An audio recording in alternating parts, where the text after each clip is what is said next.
الحمدللہ رب العالمین والصلو والسلام علی سید المرسلین اما بعد فاعوذ باللہ من الشیطان الرجیم بسم اللہ الرحمن الرحیم الصلاة والسلام علیک یا رسول اللہ وعلی آلک واصحابک یا حبیب اللہ الصلاة والسلام علیک یا نبی اللہ وعلی آلک واصحابک یا نور اللہ۔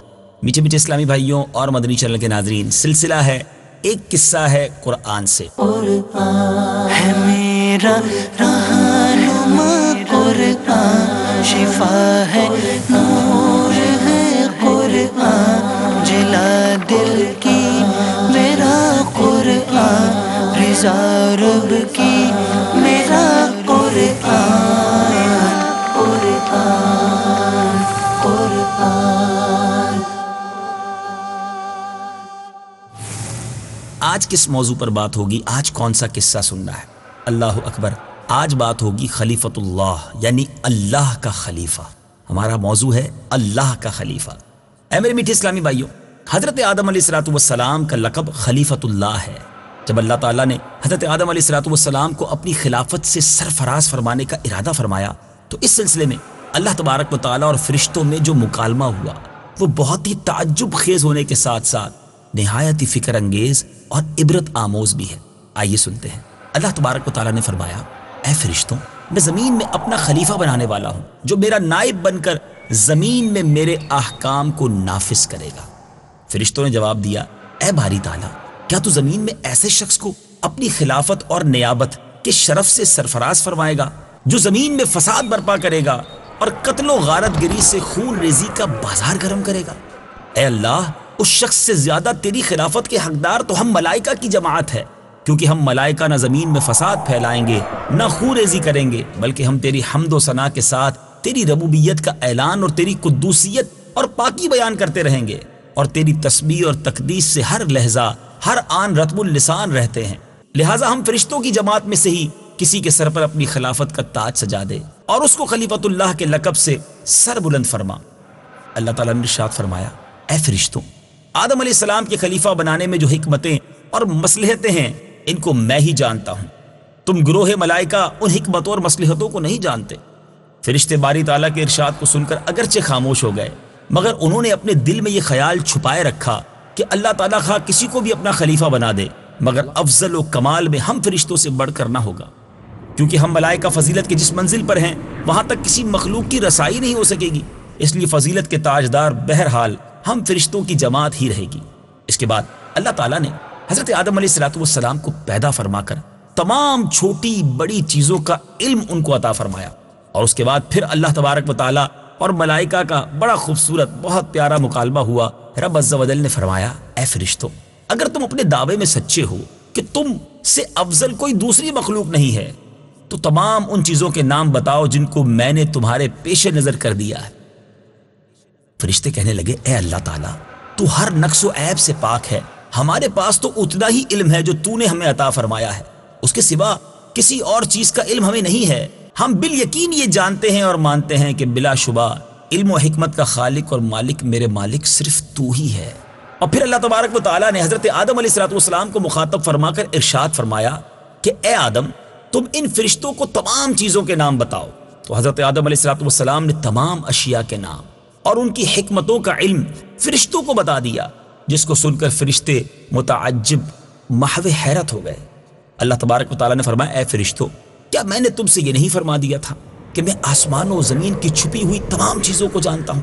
اور تم جو علانیہ یہ کہتے تھے کہ آدم فساد برپا کریں گے، اس کو بھی میں جانتا ہوں، اور تم جو خیالات اپنے دلوں میں چھپائے ہوئے تھے کہ کوئی مخلوق تم سے بڑھ کر افضل نہیں پیدا ہوگی، میں تمہارے دلوں میں چھپے ہوئے ان خیالات کو بھی جانتا ہوں۔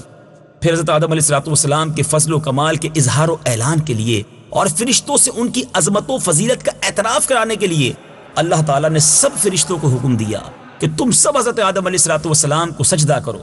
چنانچہ سب فرشتوں نے آپ کو سجدہ کیا، مگر ابلیس نے آپ کو سجدہ کرنے سے انکار کر دیا اور تکبر کیا تو کافر ہو کر مردود بارگاہ ہو گیا۔ اس پورے مضمون کو قرآن پاک میں کس انداز سے بیان کیا ہے؟ آئیے تلاوت قرآن اور اس کا ترجمہ سنتے ہیں۔ وَإِذْ قَالَ رَبُّكَ لِلْمَلَائِكَةِ إِنِّي جَاعِلٌ فِي الْأَرْضِ الأرض خليفة قالوا أتجعل فيها من يفسد فيها ويسفك الدماء ونحن نسبح بحمدك ونقدس لك قال إني أعلم ما لا تعلمون. ترجمہ: اور یاد کرو جب تمہارے رب نے فرشتوں سے فرمایا میں زمین میں اپنا نائب بنانے والا ہوں، تو انہوں نے عرض کیا کیا تو زمین میں اسے نائب بنائے گا جو اس میں فساد پھیلائے گا اور خون بہائے گا، حالانکہ ہم تیری حمد کرتے ہوئے تیری تسبیح کرتے ہیں اور تیری پاکی بیان کرتے ہیں. فرمایا بے شک میں وہ جانتا ہوں جو تم نہیں جانتے. وعلم آدم الأسماء كلها ثم عرضهم على الملائكة فقال أنبئوني بأسماء هؤلاء إن كنتم صادقين. ترجمہ: اور اللہ نے آدم کو تمام اشیاء کے نام سکھا دیے، پھر ان سب اشیاء کو فرشتوں کے سامنے پیش کر کے فرمایا اگر تم سچے ہو تو ان کے نام تو بتاؤ. قالوا سبحانك لا علم لنا إلا ما علمتنا إنك أنت العليم الحكيم. ترجمہ: فرشتوں نے عرض کی اے اللہ تو پاک ہے، ہمیں تو صرف اتنا علم ہے جتنا تو نے ہمیں سکھا دیا، بے شک تو ہی علم والا حکمت والا ہے. قال يا آدم أنبئهم بأسمائهم فلما أنبأهم بأسمائهم قال ألم أقل لكم إني أعلم غيب السماوات والأرض وأعلم ما تبدون وما كنتم تكتمون. ترجمہ: پھر اللہ نے فرمایا اے آدم تم انہیں ان اشیاء کے نام بتا دو. تو جب آدم نے انہیں ان اشیاء کے نام بتا دیے تو اللہ نے فرمایا اے فرشتوں کیا میں نے تمہیں نہ کہا تھا کہ میں آسمانوں اور زمین کی تمام چھپی چیزیں جانتا ہوں، اور میں جانتا ہوں جو کچھ تم ظاہر کرتے اور جو کچھ تم چھپاتے ہو. وَإِذْ قُلْنَا لِلْمَلَائِكَةِ اسْجُدُوا لِآدَمَ فَسَجَدُوا إِلَّا إِبْلِيسَ أَبَى وَاسْتَكْبَرَ وَكَانَ مِنَ الْكَافِرِينَ. ترجمہ: اور یاد کرو جب ہم نے فرشتوں کو حکم دیا کہ آدم کو سجدہ کرو تو ابلیس کے علاوہ سب نے سجدہ کیا، اس نے انکار کیا اور تکبر کیا اور کافر ہو گیا. اے میرے میٹھے میٹھے اور پیارے پیارے اسلامی بھائیوں، ان آیات سے ہمیں بہت سارے اسباق ملتے ہیں، بہت پیارے پیارے مدنی پھول ملتے ہیں. سب سے پہلا مدنی پھول رب عز و جل کی شان فعال لما یرید، یعنی وہ جو چاہتا ہے کرتا ہے، کوئی اس کے ارادے میں دخل انداز نہیں ہو سکتا ہے. کسی کی مجال کہاں ہے کہ اس کے کسی کام میں چوں چرا کر سکے، مگر اس کے باوجود حضرت آدم علیہ السلام کی تخلیق اور خلافت کے بارے میں رب عز و جل نے ملائکہ کی جماعت سے مشورہ فرمایا. اس سے ہمیں کیا سبق ملتا ہے کہ باری تعالیٰ جو سب سے زیادہ علم و قدرت والا ہے اور فاعل مختار ہے، جب وہ اپنے ملائکہ سے مشورہ فرماتا ہے تو بندے جن کا علم اور اقتدار اور اختیار بہت ہی کم ہے تو انہیں بھی چاہیے کہ وہ جس کسی کام کا ارادہ کریں تو اپنے مخلص دوستوں اور صاحبان عقل ہمدردوں سے اپنے کام کے بارے میں مشورہ کر لیا کریں کہ یہ اللہ تبارک و تعالیٰ کی سنت اور اس کا مقدس دستور ہے. اب دوسری بات کیا سیکھنے کو ملی کہ فرشتوں نے حضرت آدم علیہ السلام کے بارے میں یہ کہا کہ وہ فسادی اور خون ریزی کریں گے، لہٰذا ان کو خلافت الہیہ سے سرفراز کرنے سے بہتر یہ ہے کہ ہم فرشتوں کو خلافت کا شرف بخشا جائے، کیونکہ ہم ملائکہ خدا کی تسبیح اور تقدیس اور اس کی حمد و ثنا کو اپنا شعار زندگی بنائے ہوئے ہیں، لہٰذا ہم ملائکہ حضرت آدم علیہ السلام سے زیادہ خلافت کے مستحق ہیں. فرشتوں نے یہ رائے اس بنا پر دی تھی کہ انہوں نے اپنے اجتہاد سے یہ سمجھا کہ پیدا ہونے والے خلیفہ میں 3 قوتیں باری تعالیٰ ودیت فرمائے گا. اچھا دوسری بات میرے بیچ اسلامی بھائیوں کیا سیکھنے کو ملی کہ اللہ تعالیٰ نے حضرت آدم علیہ السلام کو تمام اشیاء کے ناموں اور ان کی حکمتوں کا علم بذریعہ الہام ایک لمحے میں عطا فرما دیا. سبحان اللہ. اس سے کیا معلوم ہوا کہ علم کا حصول کتابوں سے سبکن پڑھنے پر ہی موقوف نہیں ہے، بلکہ اللہ تعالیٰ جس بندے پر اپنا خاص فضل فرما دے اس کو بغیر سبق پڑھے اور بغیر کسی کتاب کے بذریعہ الہام چند لمحوں میں علم حاصل کرا دیتا ہے. بغیر تحصیل علم کے اس کا سینہ علم و عرفان کا خزینہ بن جایا کرتا ہے.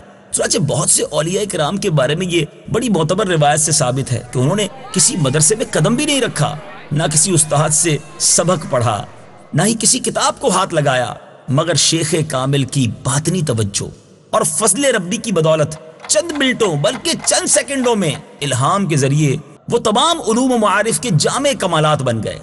اے میرے بیچے اسلامی بھائیوں، بڑے بڑے وہ علماء جنہوں نے کتابیں بہت ساری پڑھی، وہ ان علم لدنی رکھنے والے اولیاء کرام کے آگے یوں سمجھیے کہ شاگرد مانے جاتے. اللہ تعالیٰ نے اتنا علم بعض اوقات اپنے اولیاء کو عطا فرمایا. اگلی بات جو سیکھنے کو ملتی ہے کہ ان واقعات سے معلوم ہوا کہ خدا کی نیابت اور خلافت کا دار و مدار کثرت عبادت اور تسبیح پر نہیں، بلکہ اس کا دار و مدار علوم و معرفت کی کثرت پر ہے. اللہ اللہ. چنانچہ ملائکہ جو ہیں، فرشتے ہیں، باوجود یہ کہ بہت عبادت کرتے ہیں، تسبیح و تقدیس کرتے ہیں، اللہ کی عبادت میں ہی مصروف رہتے ہیں، مگر وہ اللہ کے خلیفہ کے لقب سے سرفراز نہیں کیے گئے. اور حضرت آدم علیہ السلام معارف کی کثرت، علوم کی کثرت کی بنا پر خلافت کے شرف سے ممتاز کر دیے گئے. سبحان اللہ سبحان اللہ. اے میرے بیچے اسلامی بھائی، اس سے یہ بھی پتہ چلا کہ علم کی کیا حقیقت ہے، علم کی کیا فضیلت ہے. ضرور عبادت کیجئے، مگر بغیر علم کے وہ عبادت بھی بعض اوقات کسی کام کی نہیں رہتی. اے میرے میٹھے اسلامی بھائیوں، یہ بھی معلوم ہوا کہ علوم کی کثرت کو عبادت کی کثرت پر فضیلت حاصل ہے، اور ایک عالم کا درجہ ایک عابد سے بہت زیادہ بلند تر ہے. اب آئیے میرے میٹھے اسلامی بھائیوں، یہ سمجھتے ہیں کہ حضرت آدم علیہ السلام جن کا علم اس قدر تھا، علم تھا کتنا، رب نے کتنا علم اپنے فضل و کمال سے عطا فرمایا. آئیے کچھ نظر علوم آدم پر ڈالتے ہیں. اے میرے میٹھے اسلامی بھائیوں، اللہ تبارک و تعالیٰ نے حضرت آدم علیہ السلام کو کتنا علم عطا فرمایا. حضرت شیخ اسماعیل حقی علیہ رحمۃ اللہ الولی اپنی شہرائے آفاق تفسیر روح البیان میں فرماتے ہیں، جس کا ترجمہ کچھ اس طرح ہے: اللہ تبارک و تعالیٰ نے حضرت آدم علیہ السلام کو تمام چیزوں کے نام تمام زبانوں میں سکھا دیے، اور ان کو تمام ملائکہ کے نام، تمام اولاد آدم کے نام، اور تمام حیوانات، نباتات، جمادات کے نام. اللہ. اینیملز، پلانٹس، اور تمام وہ ماؤنٹینز اور جس کو پتھر کہیں، تمام چیزوں کے نام، تمام چیزوں کی صنعتوں کے نام، تمام شہروں اور تمام بستیوں کے نام، تمام پرندوں کے نام. ذرا غور کیجئے کتنا علم. اور سنیے، اور آپ کو درختوں کے نام اور جو آئندہ عالم وجود میں آنے والے ہیں سب کے نام، قیامت تک پیدا ہونے والے تمام جانداروں کے نام، تمام کھانے پینے کی چیزوں کے نام، جنت کی تمام نعمتوں کے نام، اور تمام چیزوں اور سامانوں کے نام، یہاں تک کہ پیالہ اور پیالی کے نام. اور حدیث شریف میں ہے کہ اللہ تعالیٰ نے حضرت آدم علیہ السلام کو 7 لاکھ زبانیں سکھائیں. ذرا غور کیجیے، دنیا میں 5، 10، 15 زبانیں کسی کو آتی ہیں، وہ ماسٹرز آف لینگویج کہلاتا ہے. ذرا غور کیجیے، آدم علیہ السلام کو 7 لاکھ زبانیں آتی تھیں. ان علوم مذکورہ بالا کی فہرست کو قرآن مجید نے اپنے معجزانہ کیا انداز سے بیان کیا، ایک جملے کے اندر بیان فرما دیا. چنانچہ ارشاد باری ہے: وَعَلَّمَ آدَمَ الْأَسْمَاءَ كُلَّهَا. ترجمہ: اور اللہ نے آدم کو تمام اشیاء کے نام سکھا دیے. اے میرے بیچے اسلامی بھائیوں، اب بڑی خوبصورت بات علماء نے لکھی ہے کہ جب حضرت آدم علیہ السلام جو خلیفۃ اللہ ہیں، ان کے علوم کا یہ عالم ہے، تو جو اللہ تبارک و تعالیٰ کے خلیفۃ اللہ العظم حضرت آدم علیہ السلام کے بھی آقا ہیں، ہمارے آقا محمد مصطفیٰ صلی اللہ تعالی علیہ وسلم کے علوم عالیہ کی کثرت اور اس کی وسعت کا عالم کیا ہوگا. سبحان اللہ. کیا خوبصورت بات علماء لکھتے ہیں کہ حضرت آدم علیہ نبینا علیہ السلام کو سرکار علیہ السلام کے علوم سے اتنی بھی نسبت نہیں ہو سکتی جتنی ایک قطرے کو، غور سے سنیے، ایک قطرے کو سمندر سے اور ایک ذرے کو تمام روئے زمین سے نسبت ہے. اللہ اکبر. کہاں علوم آدم اور کہاں علوم سید عالم. سبحان اللہ سبحان اللہ. اعلیٰ حضرت لکھتے ہیں نا: فرش تا عرش سب آئینہ ضمائر حاضر، بس قسم کھائی یہ امید تیری دانائی کی. اللہ تبارک و تعالی نبی پاک علیہ الصلوۃ والسلام سے ہمیں سچی محبت بھی عطا فرمائے۔ قرآن پاک میں کیسی کیسی عجیب باتیں ہیں۔ آج علوم آدم کے بارے میں پتہ چلا، علم دین کی اہمیت کے بارے میں پتہ چلا۔ اے مدنی چینل کے ناظرین، نیت کیجئے کہ ہم بھی علم دین حاصل کریں گے۔ علم دین حاصل کرنے کا بہترین ذریعہ، ایک ذریعہ مدنی چینل بھی ہے، دیکھتے رہیے، علم حاصل کرتے رہیے، دعوت اسلامی کے اجتماعات میں تشریف لاتے رہیے۔ دعوت اسلامی نے عالم بنانے والے کورس جامعۃ المدینہ میں شروع کیے ہیں، ہو سکے تو اس میں خود داخل ہو جائیے، اپنے گھر سے کسی کو اس میں داخل کر دیجئے۔ اور الحمدللہ علم دین حاصل کرنے کا ایک ذریعہ مدنی قافلوں میں سفر بھی ہے، آئیے آج نیت کیجئے۔ آج اتنا خوبصورت واقعہ سنا ہے کہ انشاءاللہ ہم بھی علم دین سیکھنے کی کوششوں میں مصروف ہو جائیں گے۔ رب کریم ہم سب کو قرآن پاک کے فیضان سے منور فرمائے۔ مدنی چینل دیکھتے رہیے، اگلے سلسلے میں ایک اور قصہ قرآن کا لے کر حاضر ہوں گے۔ صلوا علی الحبیب صلی اللہ تعالی علی محمد صلی اللہ علیہ وسلم۔